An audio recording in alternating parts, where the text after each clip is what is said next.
Nowadays, with the rise of e-grifters and similar agents of the demiurge, there's a lot of discussion about role models in art. However, we ain't got no time for none of that gay shit. Pull on your gacker, double your hammers. It's time to talk about the manga series that should have got 2 seasons in a movie. Kongou Banchou. Kongou Banchou was written by Suzuki Nakaba of Seven Deadly Sins fame and infamy. Kongou Banchou serves primarily as somewhat comedic homage to the classic shonen and delinquent manga of the 80s and 90s, stuff like Rikyo, Hakusho no Ken, Sakigake Otokojuku, and many more. The story follows the battles of Akira Kongo as he attempts to prevent the subversion of the Japanese government and beat some sense back into his brother.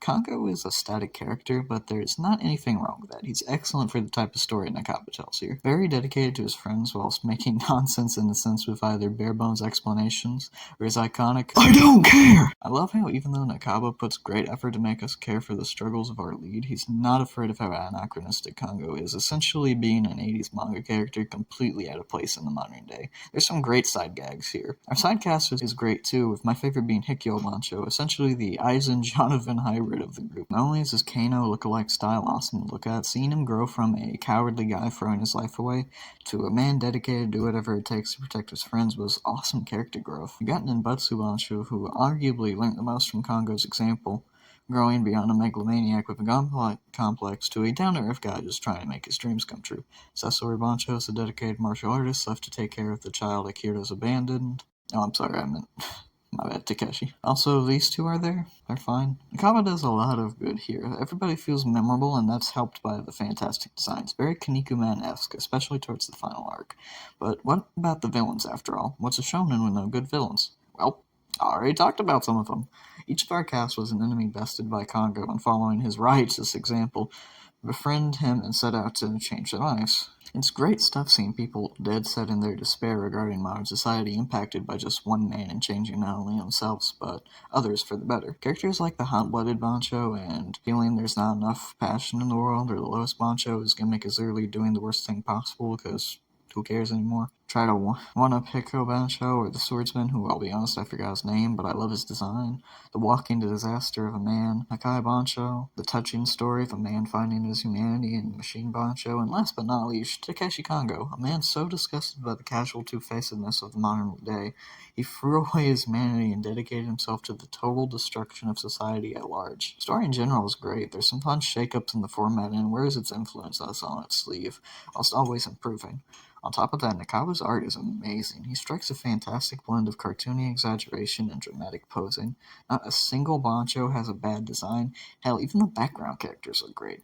And the fights, oh Oh my god, my the god. fights are awesome. Nakaba is super talented at paneling the moment-to-moment action and sketching dramatic blows and destruction. The best fights happen during the Dark Student Council arc, where we get a huge-scale car chase against an oncoming shark. This super great and moody battle against Hanzo also really rocks. It has this great character growth from Nimbutsu Bancho, and this fantastic atmosphere with heavy fog that covers the arena and contrasts well against their more secretive striking techniques. And Hikyo Bancho, man, I can tell Nakaba had great fun writing him. Every fight he has is either funny as hell or this the coolest thing ever. It's great watching him come up with new ways for Hikyo to outwit and undermine his opponents, or hell, even get in on some good fisticuffs. He has a great bout against the Los Bancho in the final arc, where he gets a great little end to his character arc, on top of some fantastic little bits of comedy that play off of his mastermind type characters. But I still have the most love for his first fight against Kabuki Bancho, where right before Kabuki lands a killing blow, he gets stricken with severe diarrhea because several days ago, before the battle, Hikyo pulled a Bill Cosby and slipped that extra strength Miralax into Kabuki's drink. And then there's a showstopper, the biggest and bestest thing in the manga, the Congo fights. Every single Congo fight fucking rocks. From pummeling the hell out of Sasori Bancho, equal rights, equal fights, bitch. Walking on piranha-infested water and then pimp-slapping the hell out of Nimbutsu Bancho, grabbing a missile out of the air and beating the hell out of hot-blooded Bancho. This huge battle between Hakai Bancho and Congo, which sees a tired Congo rely on his friends as limbs so he can finish off a Frankenstein monster, and battling an E-Font version of Grimmy who can become whoever she imagines. There's some really creative segments here where Congo has to outmaneuver and outthink these bizarre caricatures she turns herself into. It's so good. Congo's bizarre musculature and imposing form make for such thrilling visuals to look at, and the destruction that accompanies almost every single blow shared by the characters he battles is amazing. That's not even mentioning the final battle, which sees Takeshi and Akira become Daikaiju sized and literally almost destroy the world for the sheer seismic impact of each step and blow. The scale is insane at some points. One major flaw, though, is that the final arc definitely runs into that issue most shonen manga have of being rushed towards its conclusion. But regardless, it's great stuff. In a world full of selfish people, be someone who would do anything for your friends. Be someone who would reach a hand out to the weak.